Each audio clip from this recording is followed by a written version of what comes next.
I'd like to call the meeting of the Board of Commissioners together. First item is Pledge of Allegiance.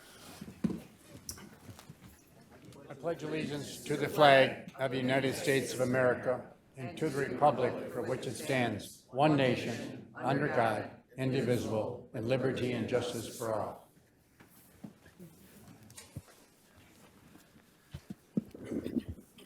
Next item is Invocation offered by Commissioner VanSyckel. Thank you. Bow your heads, please.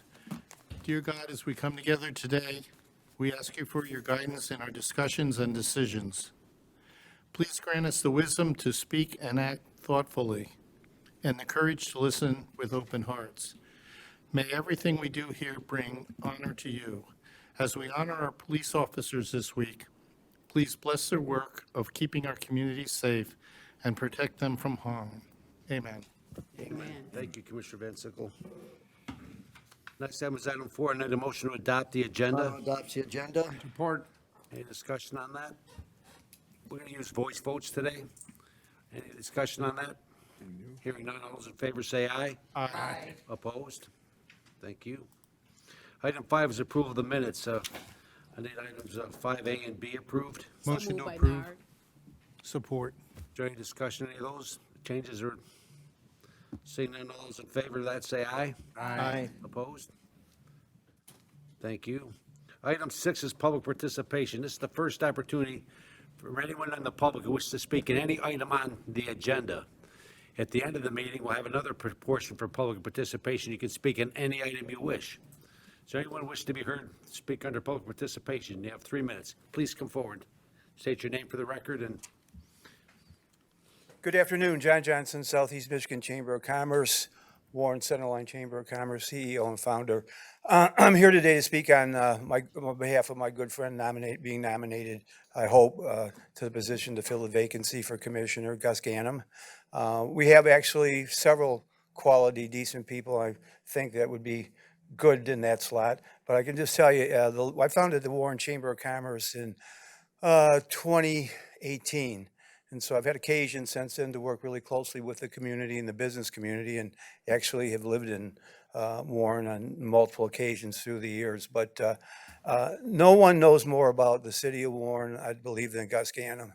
And I had occasion to work with him with a number of my businesses that are members of the Chamber of Commerce through the years that couldn't get resolution on various matters or problems.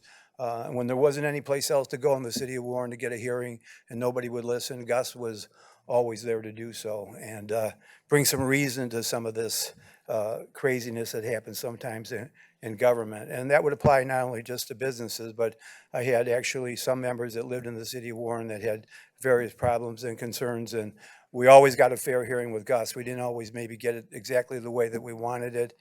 He reminds me of my old friend Ted Wabi. Ted used to always say, you know, we can't do it this way, but maybe we can do it this way and we'll find a way to get it done. And so I always appreciated his support, his willingness to listen without hesitation to anybody that walked into his office, and his commitment to the community of Warren overall. So thanks for listening to me today. I appreciate the time. thank you. Anyone else wish to be heard? Please come up and you have 3 minutes. Yes, thank you. Good afternoon. Thank you for the opportunity to speak regarding the board vote to fill the District 11 vacancy as required by the Macomb County Charter. I'm Lisa Voino. I know that you don't take this responsibility lightly. It's an awesome responsibility considering that you are casting your vote on behalf of the voters of District 11. With that in mind, I'm sure that you are asking yourselves, who would the majority of the voters of District 11 want you to vote for to fill the remaining term of the person that they had elected? Having ran for an elected office that encompassed a portion of District 11 and winning by a majority of votes, I can confidently say that the voters of District 11 would want you to cast your vote for me, as each of you are their proxy today. And they would want you to do so because I'm the most qualified candidate and the only one with experience. Experience in healthcare as a registered nurse, experience in the legislative process as state representative, and experience in business as chief operating officer of a benefit management company. My record of public service is exemplary. I was named Legislator of the Year by the Michigan Sheriff's Association and Friend of Nursing by the Michigan Nurses Association. Leadership counts, and my record of service and bipartisan results speaks for itself, and why I was honored to be elected and re-elected by the large majority of voters in my district. And since at the end of the day, the vote that truly counts is the one at the ballot box in November by the actual voters of District 11, I hope you will cast your vote and appoint me, as that will give the district continuity and representation starting today and into the next term. Thank you. Thank you very much. Anyone else wish to be heard? Come forward, ma'am.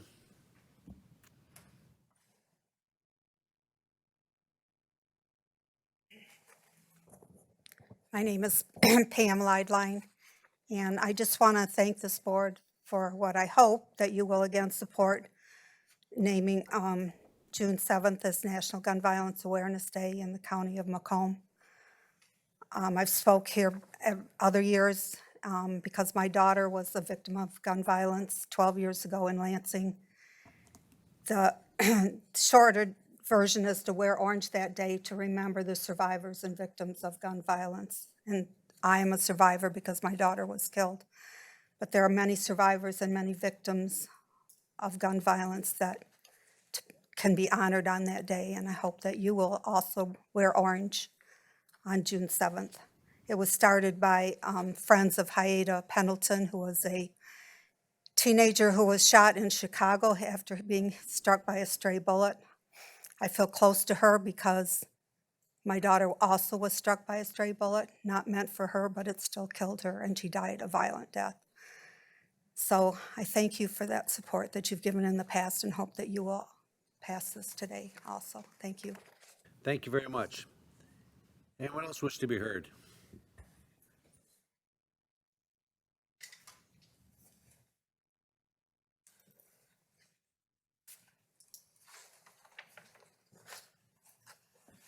Good afternoon. Gary Watts. I am up for the appointment as well, and I am running as a Republican candidate. And I will say, I have what it takes to get the job done. I am a lifelong resident. I've been involved in the community more than any of my opponents here, and I'm well respected and well known in the community. So I would appreciate your support, and I would make you guys proud. Thank you. Thank you very much. Anyone else wish to be heard? Hi, my name is Lori Harris, and I'm glad I made it for this. I want to talk about the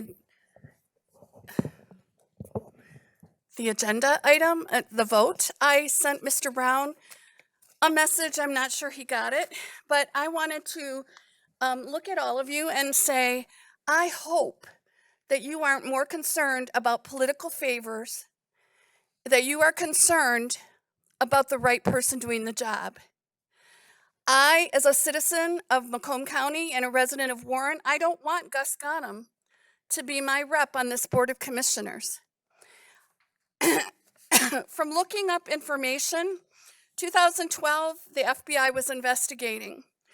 I found an article about missing road salt from the city of Warren. He's late with campaign finance reports. And these are things that were pointed out in 2012 in the newspapers. And this is still current, I'm sure. In 2000, let's see, there was a petition by Citizens Alliance, which was a dark money PAC in 23 to get candidates for Mayor Fout's boards, or people, to get them into office. It was nasty, it was disgusting, and he was an employee of the city doing that. And last week, or this week on Monday, there's a new petition circulating, and it's Mr. VanSyckel has one in Sterling Heights, and Gus Ghanem has one in Warren. And they're nonsense. They're nonsense petitions just to get their names out. So if you support this, if this is what you want for your Board of Commissioners, to have someone whose claim to fame has been political maneuvering and trying to demolish his opponents, go ahead and vote for him. But I would suggest that you have other qualified people that you would want to sit on this board. to represent the board. Because surely it can't just be about photo ops and who can get the best connections politically. I know it's a politically charged time, and I understand that there are connections with Mr. Brown and Mr. Ghanem regarding, You have 1 minute. oh, good, regarding that Gus is working for John James, as is Mr. Brown's wife, and I understand what's going on, and I want you to really consider this and not just, I don't know who you're going to vote for, but I just wanted to make sure that you think about it so that at the end of this meeting, I don't have to stand up and say, well, now I know who you really are, because you really aren't concerned about doing what's right for my city. You're more concerned about doing what's right politically. And that's really not fair. Thank you. Thank you. Anyone else wish to be heard?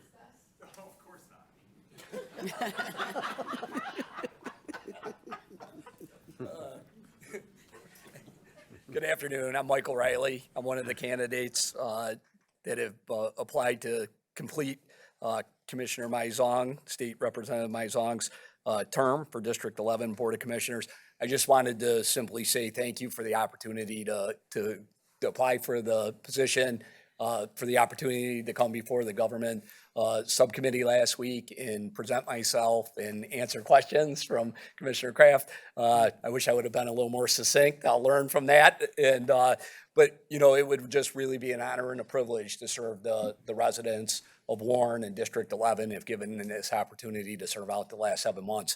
I would do so with hard work, active listening, and as I said in my application, I would really like to be part of the team of commissioners. So I just want to say thank you again for this opportunity last week and this week. Thank you. Thank you very much. Anyone else wish to be heard?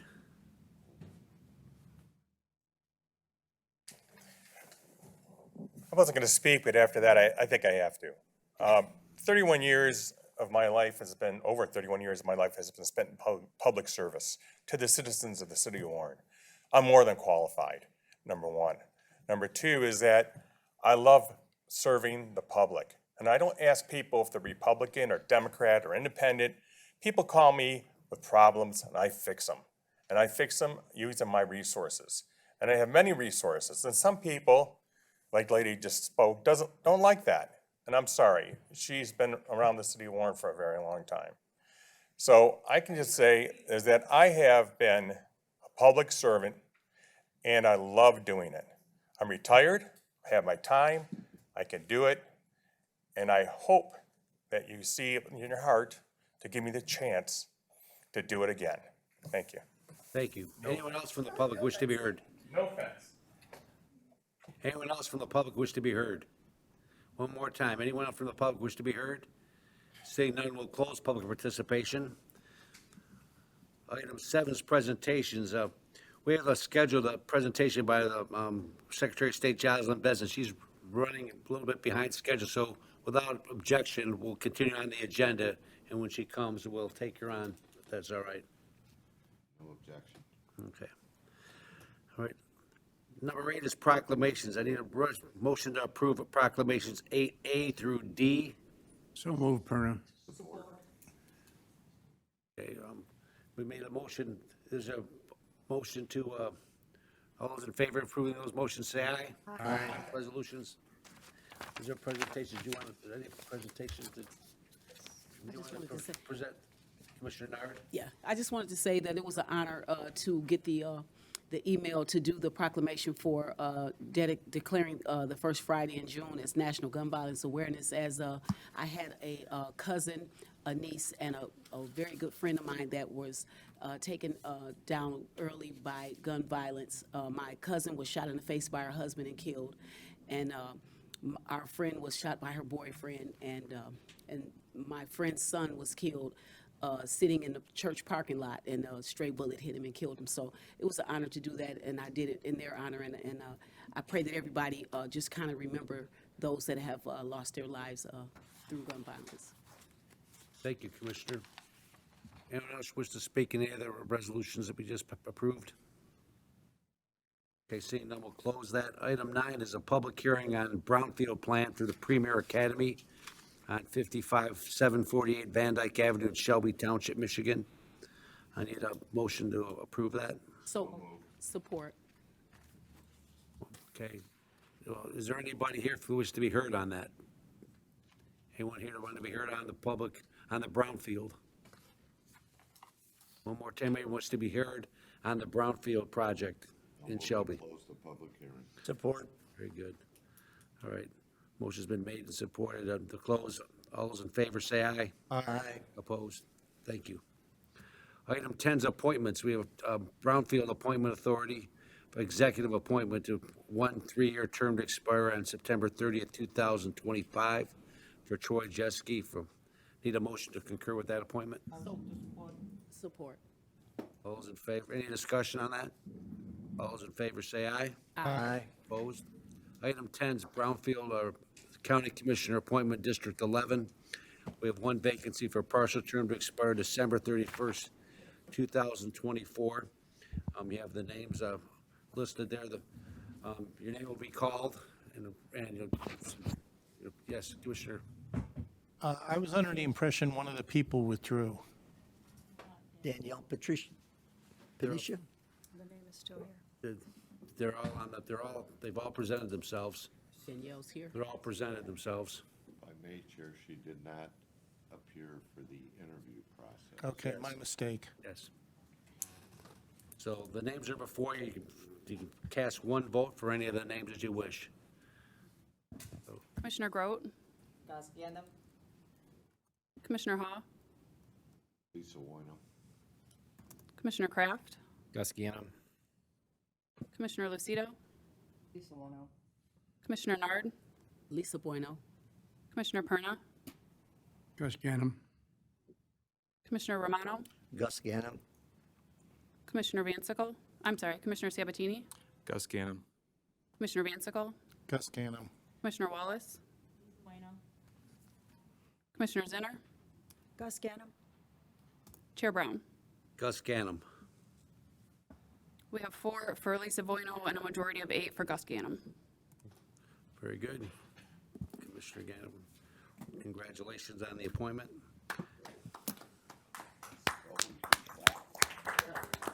It's an appointment. Very good. Mr. Chairman, you need a motion? Need a motion to, I'll make the motion. I'll support. Okay. all those in favor say aye. Aye. Opposed? You can have a brief minute. Yes, I'd like to thank everybody. I'd like to thank you for allowing me to serve one more time.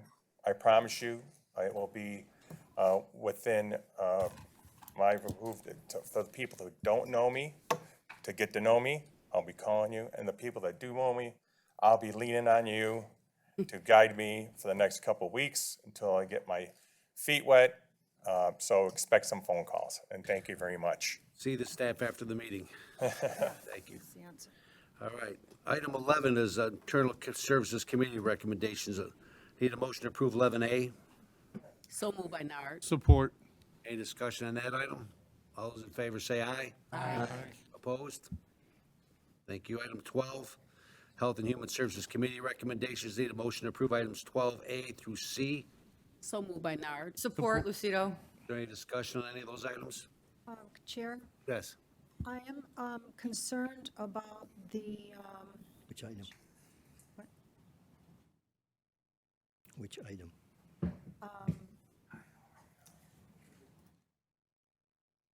Which item, Commissioner? I'm sorry, Which item? yes, I'm sorry. The, it looks different on the machine. The, B, Health and Community Services. yes. All right, so we'll take a motion to approve items 12A and C. So And moved we'll by ta- Nard. Support Lucido. All those in favor say aye. Aye. Opposed? Okay, Commissioner Zinner, item 12B. Thank you, Chair. I appreciate that. In reading about that, as I have many citizens asking me for the last 3 years, are there illegals in this situation of providing housing? And there's no explanation of that either way. And I know that the director says that people, they look for a 2-year documentation of someone living here for 2 years. But we've had illegals coming into the country for many years, which could cover the 2-year time period that they look at. So I question that because we get this fairly regularly. I really would like to help people. I have no problem with that, but I would like to have it clear if it is, do we know if the illegals are in amongst the people that are being taken care of? I don't know that. So that is my concern. Okay, all right, well, Is I there- could, Motion, Is there a way that we could find that out before we make a vote on that? Is there? well, we could I could send an inquiry to them and they could ask, but it's my understanding that the process is such that, you know, they have to have proper documentation. They're not gonna be illegal aliens, but out of respect for the commissioner, I'll send a correspondence to them and I'll share that with the board, you know, if that would be acceptable, so. Okay. Thank you, Chair. Okay. Chair Brown, I'll make the motion to move item B to full board. Yeah, we are at full board. We're gonna approve. Oh, being just Yeah, approve, we need a sorry. motion to- You're right. To approve. Yeah, motion to approve. Okay. Is there a second? I'll support. Okay. Any more discussion on that item? All those in favor say aye. Aye. Opposed? Thank Opposed, you. no. Zitter. Okay, very good. Thank you, Commissioner. Item 13, Public Services Committee recommendations. I need a motion to approve 13A through O. So moved. Support. Anybody wants any of those separated for discussion? Seeing none, all those in favor say aye. Aye. Opposed? Thank you. Item 14 is Finance, Budget, and Audit Committee recommendations. Need a motion to approve 15A through H. So moved by Nard. Support. Any discussion, any of those items? Hearing none, all those in favor say aye. Aye. Opposed? Item 15, Records and Public Safety recommendations. I need a motion to approve items 15A through E. So moved. Are we on 16, 15. Yes, we are, ma'am. 1-5. 15? 1-5. We're on Thank you. 15. Yes, 15. All those in favor say aye. Aye. Opposed? Thank you. Item 16 are resolutions. Resolution 6, I need motions to approve Resolution 16A through C. Chair, could we separate A? Yes, we can. Thank you. All right, can I have a motion to approve items B and C? So moved. Support. Any discussion on those? All those in favor say aye. Aye. Opposed? Thank you.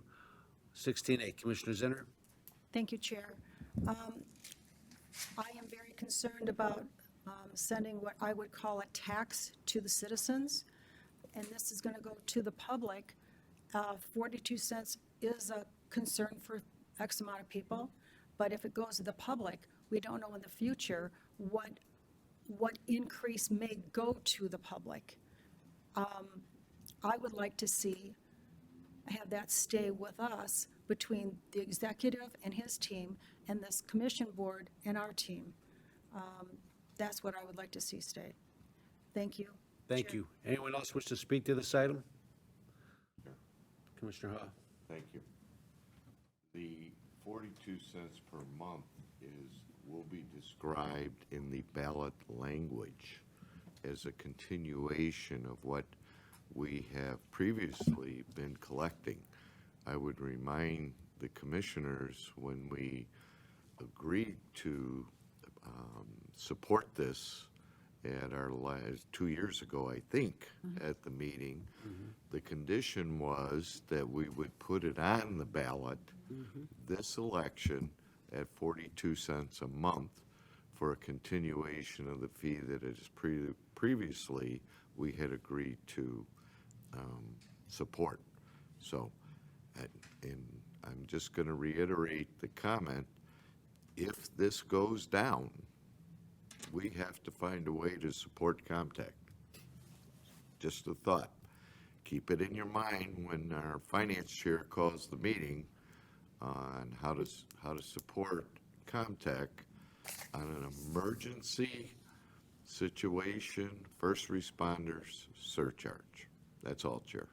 Thank you. Anyone else wish to be heard on this? Saying none, all those in favor? Oh, sorry. I had my name on the list. That's actually working. Hey, I thank you. I didn't see Phil. Okay, sorry, Holy Commissioner. cow, there's a I'm big sitting list. right here, Commissioner Hall.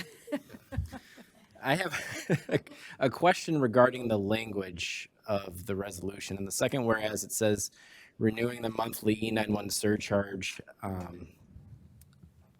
have a question in regards to the board initiating the 42-cent charge and then calling it a renewal on the ballot when it was never on the ballot initially in the first place, if that makes any sense. When you go to a millage or a ballot renewal, you know, it's been done before on the ballot, you say this is a renewal of the previous millage or a continuation of the previous millage. This is the first time it's going to the ballot. So I'm wondering legally, Madam Secretary, if that language can be on the ballot as a continuation or if this is technically new. Well, we sent this to both our independent counsel and the corporation counsel and to the clerk's office for review, and they made some edits to it, and that's why we have our independent counselor, John Weiss. Maybe you can speak to that. Certainly. So as you guys have been doing the past few years, the statute allows you to do up to 42 cents. My understanding from the background is when you decided to do the 42 cents in the first,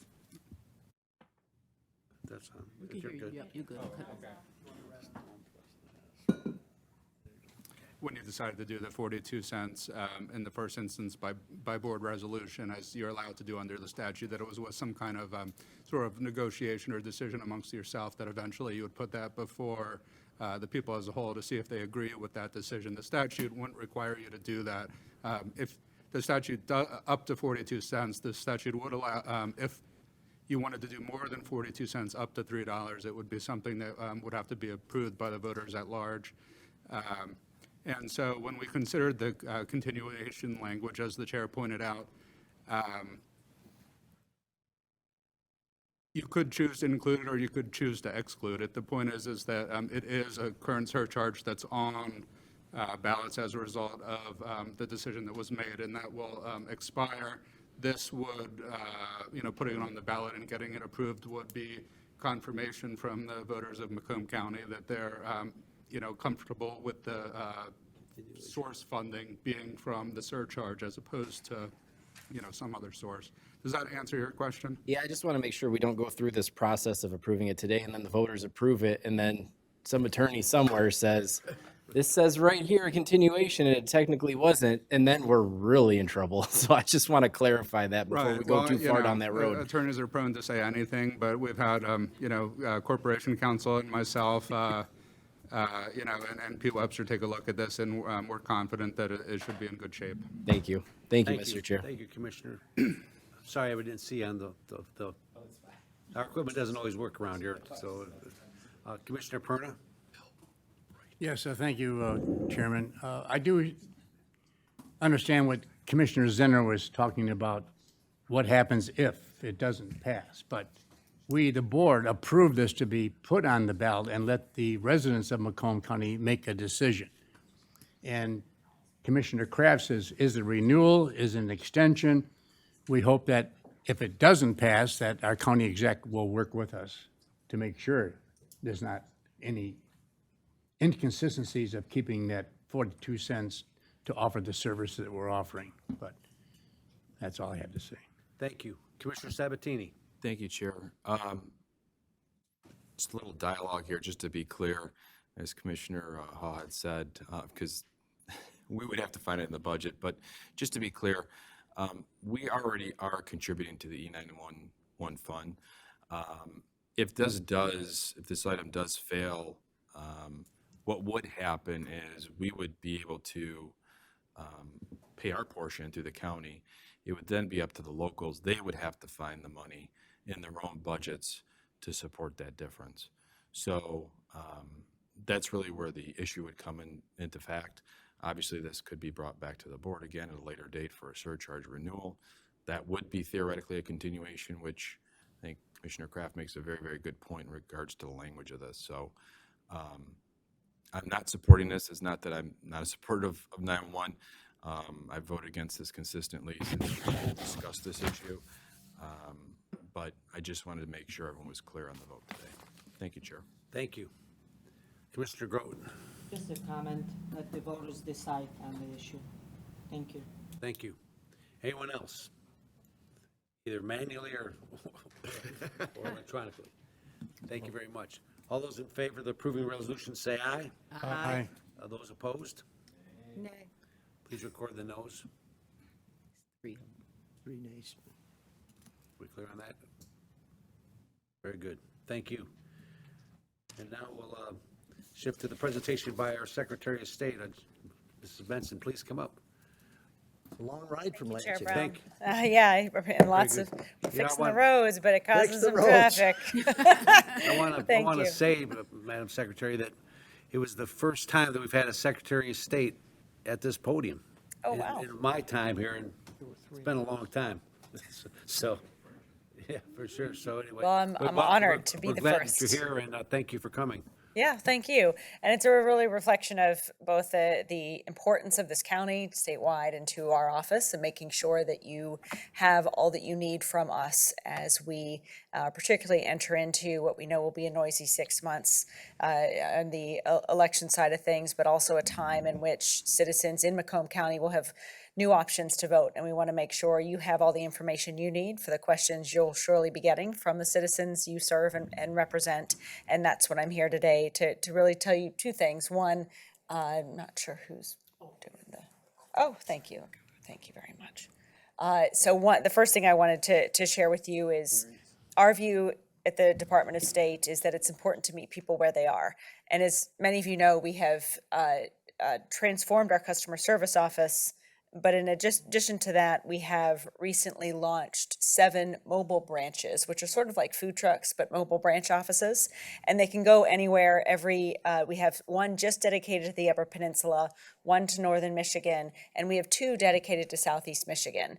And so the first thing I wanted to bring to your attention is that we have a new opportunity to serve residents in Macomb County with these branch offices that layer over the existing customer service provisions that we have. Of course, our 7 branch offices in the county where wait times are on average 20 minutes or less, but also the 17 self-service stations we have throughout the county. At these self-service stations, which you see as an example before you, is a way for citizens to renew their tabs, get their licenses renewed as well at a self-service station that's located at a Meijer or a Kroger or another location that's convenient to them. There are some also located at branches, 17 throughout the whole county. The other thing I just wanted to flag for you before talking about election education and information is our Road to Restoration Clinic. A few years ago in Lansing, a law was passed to restore the license privileges for a number of residents who perhaps have fines or other types of fees that were making it difficult for them to restore their license privileges. When this bill was passed, we identified close to 200,000 residents who qualified to have their licenses restored, but we knew it wasn't enough to simply just send them a letter. So we've created Road to Restoration clinics all around the state where we work with volunteer attorneys and local government officials, as well as faith leaders and others in the field, to make sure residents all throughout the state, from Alpena to Hillsdale to Houghton and Marquette, and we've done several in Detroit and on the west side of the state, and here in Macomb, we are planning to do a number of clinics over the next several months. These give individuals also an opportunity for pro bono legal advice if they need additional support in getting their license restored. Some simply just need fines covered, and we also have foundations who have donated funds to enable us to cover a lot of those fines. So we've been able to help 8,000 Michigan residents with this, but I wanted to let you know about this, again, to the extent that you have questions or receive questions from the people you represent about driver's licenses or driver's license restoration. We'd love to bring more clinics here to Macomb County if it's of interest, and wanted to let you know of their presence all across the state. As I mentioned, the mobile offices as well are all across the state. Our goal is to have one mobile branch office at every senior center in the state at least one day a month. And with these 7 offices, it enables us to meet that goal and in many other places as well. I wanted to flag to you on that front that Pine Ridge of Garfield Senior Living Center in Clinton Township will have a mobile branch visiting them next week on May 23rd. And then the Shaw Rehabilitation Center in Warren will be there on June 3rd. If there are other locations, gatherings, from libraries to community events to senior centers to other places where you think we might want to meet people where they are with a mobile branch office, please let our office know. We're happy to get there. We also have a website where people can request the mobile office to visit them. We recognize not all of our residents in Michigan are mobile and able to even get to a branch office when they need to. So this is a way for us to come to them. So with that, I wanted to secondly talk to you about the elections this year. We know there's 2 statewide elections, one in August and one in November. And the biggest change going into our elections is the 9 days of early voting that every resident will have access to. There have already been a number of elections, both locally and one statewide in February, in which early voting was in place. And what we saw was as soon as residents knew about the ability to vote in person early, just as they would on election day, but on a Saturday or Sunday before the election, they embraced it. And indeed, this is why so many voted to create this into our law in 2022. So going into the next several months, we wanted to make sure you have the information you need to answer questions and also make sure we encourage citizens to know about this option, even if they don't choose to exercise their vote that way, so that people have every citizen has the full array of options before them. Of course, we have lots of other information. In fact, your one-stop shop for all information around elections is michigan.gov/vote. Many of you are already familiar with this portal. You have everything on that website, from registering to vote, to being able to check registration status, to also answering questions about the security and the integrity of our elections. You can view a sample ballot and find clerk information. So we also want to make sure you have that resource available to you. If ever you have a question that you can't answer from a clerk, from a citizen, of course, referring them to Clerk Forlini or their local clerk is always a good decision. But at the same time, you can encourage people to visit michigan.gov/vote, where they'll find all their information around voting. In addition to early voting, we have new ability to register to vote in Michigan. I wanted to highlight our automatic voter registration, which means every citizen who's eligible to be registered, who gets a license or ID in our state, is automatically registered unless they opt out. And in addition to that, we have more drop boxes all across the state this year. Under the law, we're required to have 1 drop box for every 15,000 voters. So we've worked with our clerks. The state has funded those drop boxes. They've also funded security equipment to monitor those drop boxes. The drop boxes must be checked once a day by clerk staff. And I'm sure Clerk Forlini and the local clerks in Macomb can also answer questions about the security of those drop boxes. But I wanted to emphasize the seriousness with which we take the importance of protecting drop boxes. Also of note, no one is allowed to return someone else's ballot unless they're in their same household. So similarly, we want to make sure that that is clear to all residents, and also we want to make clear that you don't have to pay for a stamp if you choose to mail your ballot back and vote from home. Absentee ballots are now covered with prepaid postage for all mailing needs. So in addition to that, of course, as I mentioned, we have early voting and 2 other things that are new this year. One is it is now legal for people to hire someone to drive them to the polls, or for a nonprofit or another organization to give people rides to the polls. Michigan for a long time banned that, and law has now passed to make it legal. And secondly, it is now possible for 16-year-olds and 17-year-olds to pre-register to vote in Michigan, meaning they can fill out a form and add themselves to the voter registration list, but they cannot actually vote. There's a flag that doesn't allow them to even get a ballot or anything like that in the file until they turn 18. This is something that many other states already have, that the law was passed this year, that we're working to implement. And as a result, I've been going to high schools across the state of Michigan, along with Deputy Secretary of State Agogo Adevier, who's also here with me, educating young people about this new option to pre-register. It also means when a eligible citizen gets their driver's license at 16 or 17, they will be added pre-added to the voter registration rolls, and then once they turn 18, they'll be able to vote. And then finally, we have created voter confidence councils all across the state, and we have one statewide council. Those are involving mayors and faith leaders and other business leaders and community leaders to talk about these types of things that I've just mentioned, and making sure that they know information about our elections so that they can answer questions that they get from the people they trust.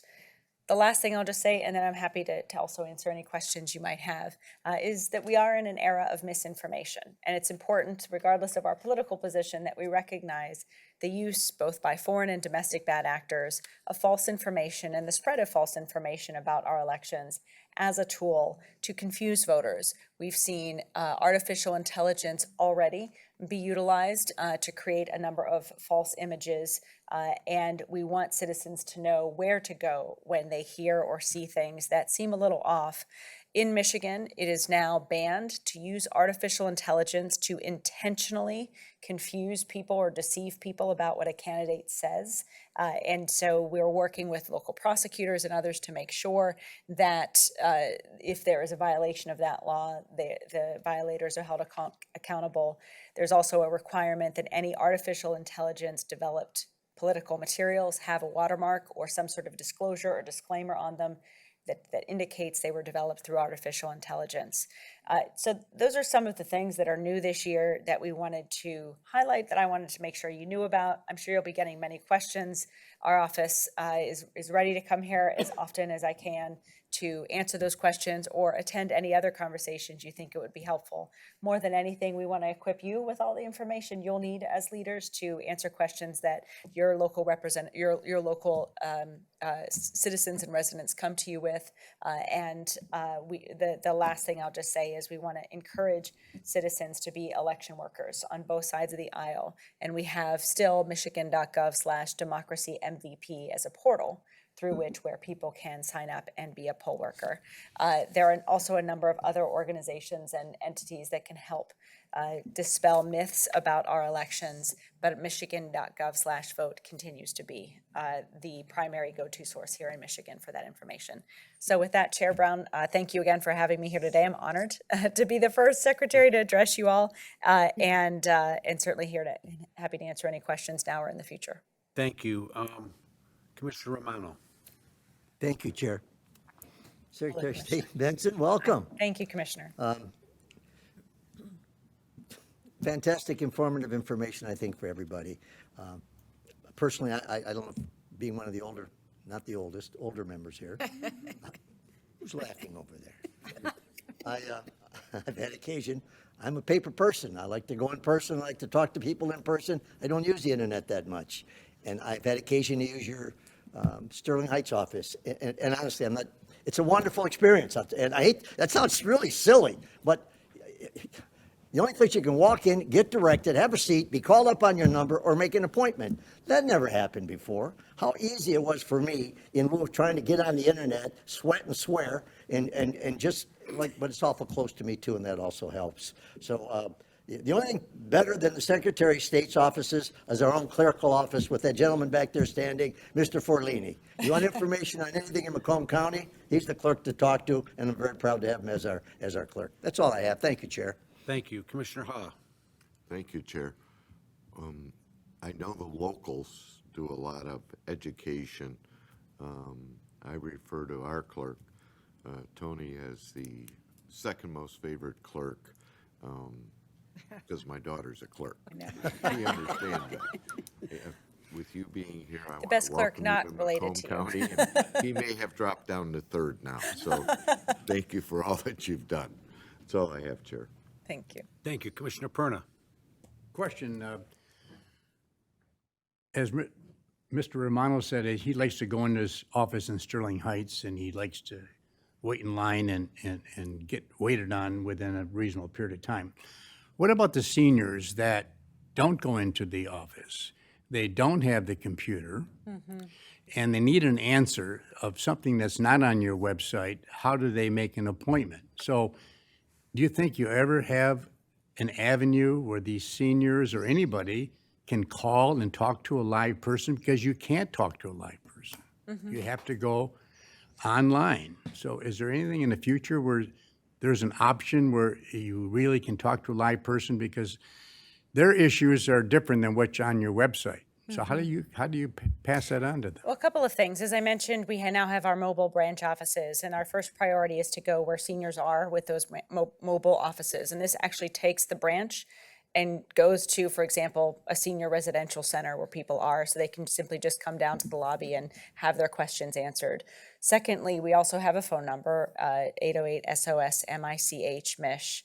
That is operated by the state government, so they respond through our staff to questions. But that's a recording then. No, the average wait time to speak to a live person is between 3 and 4 minutes. I get that time every week because we got to keep it under 5, and because I don't want people waiting all day. So there are options, and you can actually make an appointment if you want to at a branch office by calling that number. And we'll get you some cards. You can, if you get that question, pass out the phone number, but we specifically set up a part of that hotline, I guess you could say, or the call center as we call it, with staff dedicated to just making appointments for people. And then there's other staff who are dedicated to answering more involved questions that people have. Thank you. Yes, thank you. Commissioner Kraft. Thank you, Mr. Chair. Madam Secretary, thanks for making the journey down. I know personally it can be a perilous one, so thank you for being here today. Question for you, and I didn't realize this until this most recent election. We had some school elections here in the county. With the new IDs coming out, the new driver's licenses, new forms of ID, they don't have the swipe strip on the back that my current one has, and the person in front of me had one of those newer IDs, and the poll worker's looking at it, and she's got the swipe strip in front of her and things like that. I guess, why was the decision made to get rid of that swipe strip, and will that slow the process down at the polls coming up in August and November when it's going to be more, the turnout's going to be heavier than it was in May? Yeah, that's a great question. For security reasons, we're always modernizing our licenses to make sure they also comply with federal requirements. But where possible, we have other advanced technologies for our electronic poll book to make it easier. Most still can be swiped even if they don't have a strip, because there's still a chip in them, just as when you get to the airport. Similarly, when they run your driver's license through TSA, they can still scan and get all the information from it. So you don't necessarily need the strip to be able to electronically scan and get the information into the poll book now. Perfect. Thank you, Madam Secretary. Thank you, Mr. Chair. Thank you, Commissioner Nard. Thank you, Secretary Benson, for being here. I got one question that the residents are asking me, and because foreign, I don't want to offend anybody in saying it, but because of the foreign people that are allowed to vote without ID, they're asking who checks the affidavits and how long after the election are they checked and counted? So with individuals who are registered to vote and then show up and then they have an ID, or they use their signature to identify themselves, but they don't have an ID. So, and these individuals, I would say, people who are not citizens, I'm not sure if that's what you're referring to, can't register to vote to begin with. And in fact, with our new automatic voter registration program, whenever someone who's not a citizen does interface with our office, they actually have to produce documents, and those documents will clarify whether they're a citizen, because you can't really get a driver's license without, or a state ID without additional documents. Some people will present, let's say, a green card. That means they're not a citizen. Therefore, they're not going to be registered to vote. So we're mindful of that, and it's really through automatic voter registration that we've been able to check even folks who come in who are already registered. If they were not eligible to be registered, we can check it at that point as well when they provide any additional identification for a particular transaction in the branch office. So that's one of the checks that we use to ensure only eligible citizens are registering to vote. And then once someone is registered to vote and is participating and is voting, if they don't have their ID and they sign an affidavit to be able to get a ballot, that signature is then checked after the election. And there aren't many. There's only a handful of folks. I mean, Clerk's not here. He was here. He'd probably be able to verify this, but it's a handful of papers that are needed to be verified. And then those are verified after the election. And then certainly if someone were to forge or to find that, then they would be charged with, voting illegally, and there would be consequences. And there is actively a department that checks that. Oh, yeah, the local clerk does check those affidavits, is required under law to check those affidavits, that day, right Okay. after the election. Yep, that's what they wanted me to ask. Okay, got thank it. you. Thanks. I want to slide in a question. The Road to Restoration Program, do you have an idea how many people in Macomb County could take advantage of that program if it was offered? And, because maybe that's something we could focus on, maybe. I'd love to do that. Several thousand, certainly, at the very least. I'll get the specific number of Macomb County residents who are eligible to have their driver's licenses restored and perhaps haven't yet. But it's in the thousands. And we've had clinics where 1,500, 2,000 people will show up in line up to have their license restored. People we don't even have necessarily recognized as being eligible, they'll come also because they'll want to restore their license. And that's why we have lawyers there to help them with additional things they may need to become eligible to restore their license. Okay, thank you. I didn't know that was going on. I appreciate that. Yeah, it's Also, been, and we ring a bell every time someone gets their license back. And That's great. getting the 16 and 17-year-olds registered. Mm-hmm. And so it's a seamless transition. So they're seamlessly transition when they turn 18 to vote?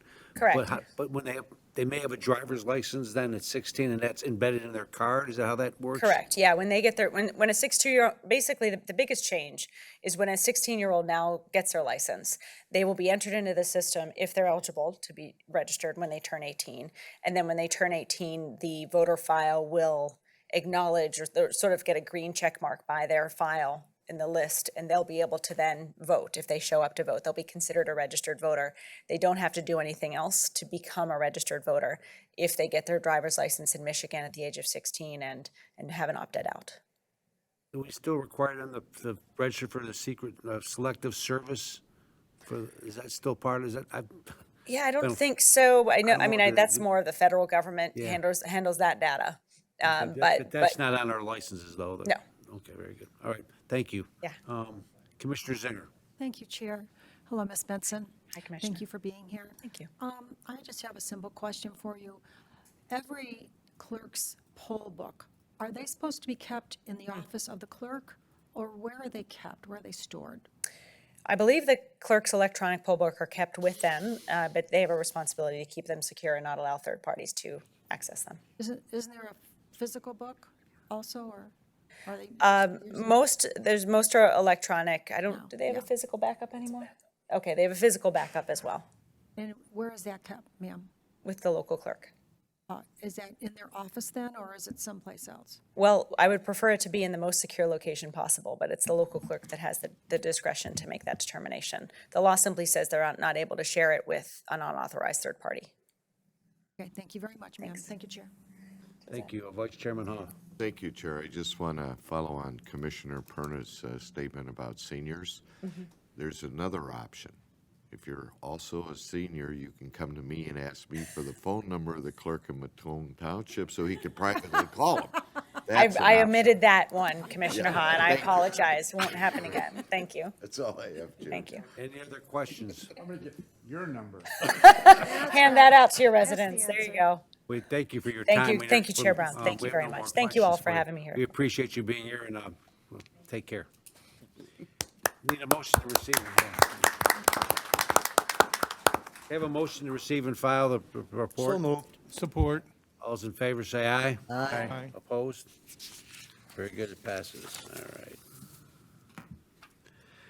Next is item 17, board update. Crystal?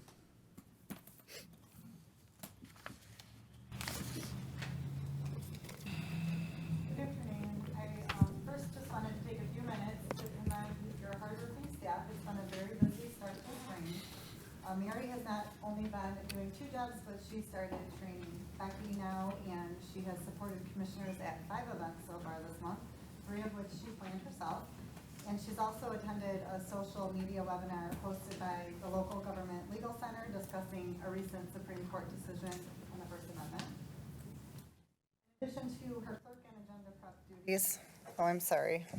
I'm used to the red that you guys see to have that on. In addition, did you hear me? Okay, okay. In addition to her clerk and agenda prep duties and managing the Older Adult Advisory Committee, Adriana also coordinated a live stream of Older Michiganians Day from Lansing for the Older Adult Committee to attend here. And she also completed training on the Open Meetings Act. Luke has been dealing with several projects at once that have ended up overlapping. The conclusion of the AV project, which the vendor will be here tomorrow for some final installations. IQ, our new constituent management system, which is still scheduled to go live next week on the 22nd. And the unexpected RFP for our new agenda management system to replace Civic Clerk.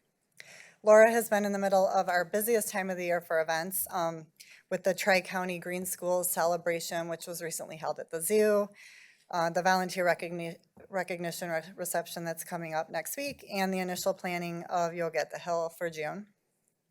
Becky has been thrown right into her new job here. Something specifically she's already done is started training in Workday to order supplies, process checks, and do payroll. And she's already completed almost 75 tributes. Commissioner Ha updated you yesterday on the child support work group. Kyle helped to coordinate a very successful first meeting for them with many of the key players attending. He is also our staff lead on the Tri-County Behavioral Health Task Force that was set up as a result of last year's summit. Commissioner Kraft and Dunya Kalano, the Director of Operations at VAN, are the Macomb County representatives on that task force. Then I have some general office updates. Now that we are headed into election season, we will be very cautious of individual promotion of commissioners through our social media. We will be sticking to official events and posts that are open to all commissioners equally. We have all been migrated to Outlook for our email. I think almost all of you are set up. You were also texted a link today for the calendar that you can add to your phone. Please note that this calendar is used for all the commissioner events, so there may be some that don't specifically apply to you, such as drain board meetings or specific district events. So you'll see those, but that's the easiest way for us to share a calendar with all of you. And now that you've appointed a new commissioner for District 11, I will be reaching out to him to meet with him and make sure everything is taken care of for him to take over. I believe the county clerk's already working on swearing him in. Making arrangements for that. Chair Brown will be presenting the Macomb Community Action Proclamation that you just adopted at their event. That's Saturday at the Verkulen Building. They've arranged for that to take place at noon, and you are all invited to attend if you're able to present that with him. You are also all invited by Sheriff Wickersham to the Sheriff Awards this coming Tuesday. The information for that is on the calendar. Let staff know if you need us to RSVP for you. Tuesday is also our volunteer recognition reception at the Italian American Cultural Center. We do have you all down as attending. Check-in starts at 5:30. The ceremony will start at 6. You should have received an email with your volunteer information from Laura. If you don't have that or you want a hard copy, let us know before you leave today and we can print that out for you. And then I will be sending you more information as we get closer to Yoga at the Hill, which is on June 22nd. That's everything I had on my update. Are there any questions? Is that all? Yeah. Commissioner Ha. Thanks, Chair. You vaguely touched on it on the transition to our new laptops. I would like to give Luke a round of applause from all the commissioners. It's amazing, some really old timers, what they can't do, and then it migrates down to the younger ones who can do everything. So he has been a superstar, and I think we should recognize him for that. Yes, so definitely. thank you. And you as well. Crystal can do things with your telephone, people. You don't know how she does it. So thank you, Chair. Thank you. Any other questions? Seeing none, need a motion to receive and file the report. So moved. Support. All those in favor say aye. Aye. Opposed? Thank you. Item 18 is a public participation. It's an opportunity for anyone from the public to speak on any item they wish for 3 minutes. Anyone from the public? Good afternoon. My name is Gary Lewandowski, and I'm one of the co-founders of the Macomb County Fallen Heroes Memorial. Just to give those that don't understand what this memorial is or are unfamiliar with it, the original concept happened in 2006 at Freedom Hill Country Park when myself, Sergeant Mark Orman and firefighter Bob Wooten were attending a Vietnam Veterans Memorial Service. And firefighter Bob asked the question, why don't we have a memorial dedicated to the Macomb County fallen heroes, first responders, law enforcement, fire, and EMT? And it was the concept for the memorial. It was something everybody thought about, and we thought, why don't we? So it was born. And fast moving through this, we dedicated the memorial. We didn't dedicate it. I'm sorry, we had a groundbreaking in 2007. And Mr. Perna was there too. Remember it. The problem is we were going to build it Freedom Hill. And through no funding, problems with everything that happened out there during that time, we started looking for another place. And then Macomb County historian Cindy Donahue suggested we consider building it in front of the Macomb County Courthouse.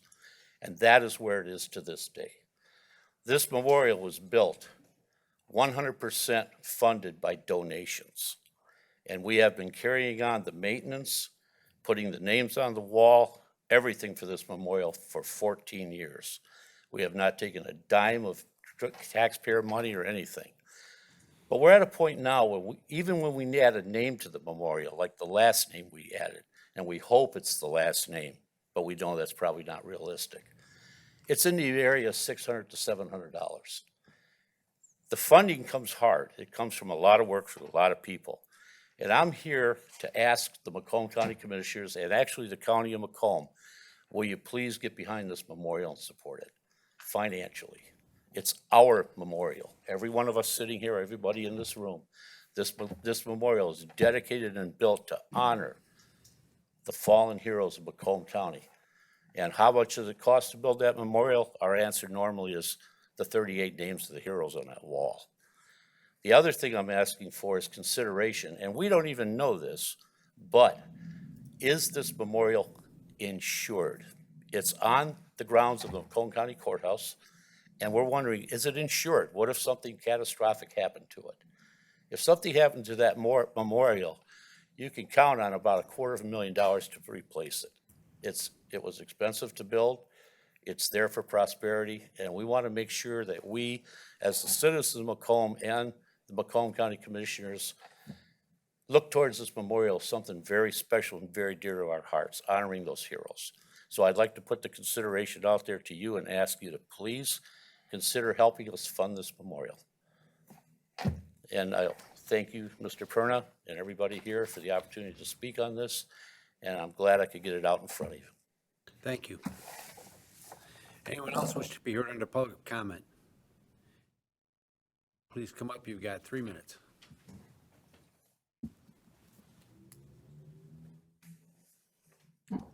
Fred Needstead, Clinton Township, 41362 Justin Drive. My comments today are about a recent billboard that has been put up in Utica. I don't know if you've heard about it, but it highlights the fentanyl overdose problem in our communities. I've been at several school board meetings in the last 2 years, and it is impossible for a citizen to understand the scope of the problem. I would hope that the Board of Commissioners here would understand the importance of what exactly is going on. How is this happening in our community? What is the cause? This family's been devastated, but our community has been unable to understand why and how this is happening. We have no opportunity to question authorities. There is a silence across anything that involves the schools. You're familiar with vaping. How easy is it to vape a THC component? Even a teacher in a classroom may not recognize that someone is vaping when the teacher turns their back. How can we not understand the scope of the problem? If this Board of Commissioners doesn't understand the scope of the problem, who can? I want you, I implore you to make this a public issue and make it so it's not political. That's one thing about the Board of Commissioners that I truly respect, that keep politics out of their discussions. It's not something very nice. It's kind of ugly when you see it. The real problems get pushed aside For instance, instead of worrying about poisoning of children, there's a big fight over a dog that was mauled by another dog in a city council meeting. This is an egregious type of prioritizing for our public consideration. I really want everyone to understand the importance of what is happening in our high schools, what really is going on. And as an added comment, since Secretary Bentz was here, I would remind you that she is 0 for 6 in the Supreme Court in her challenges to running elections. Specifically, I would hope you would consider the fact that voter history is being published erroneously, and that's misinformation. If a voter votes, we ought to know if they voted in multiple communities over a period of years. You have 1 minute. I appreciate that, Chair. So please consider the facts about running elections. It's not just misinformation as an amorphous kind of target to throw about dissension and confusion. There truly are questions about what the public is entitled to know about their elections. It isn't a controlled process by a single clerk. Anybody who is looking into the information that is being presented to lawful citizens presenting FOIA information will realize that there is a serious lack of transparency from the Secretary of State. Thank you. Thank you. Anyone else wish to be heard under public comment? Please come forward. You got 3 minutes.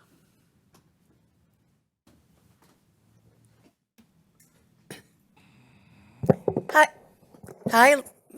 You know, these things are too tall. Hi, Lori Harris again. And I don't know what party any of you are in. I really don't. I assume that Mr. VanSyckel is Republican. But I don't know what parties you're in. But I am disappointed that it appears that you voted party-wise and not based on the ability of someone to do the job. I think if Mr.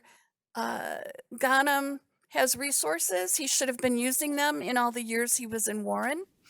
And I have been very involved for about 6 years in the city of Warren because of some illegal activities next door to me. I got involved. And before that, I was trying to survive. I was surviving, I was working, I was raising a family.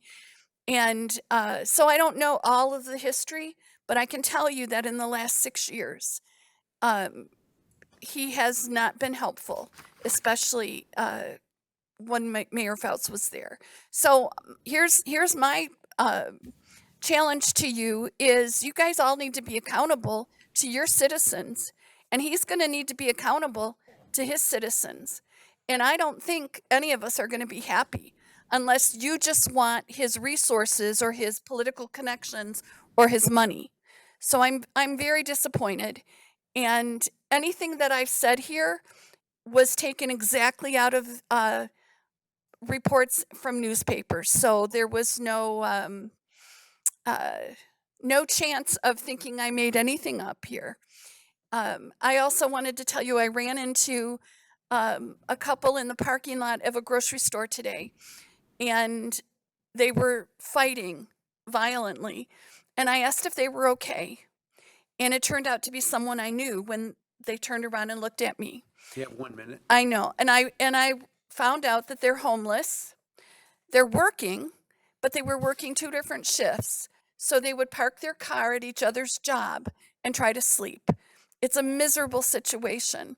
They don't have an option for a shelter because it would separate them. It's a young married couple. He's a type 1 diabetic.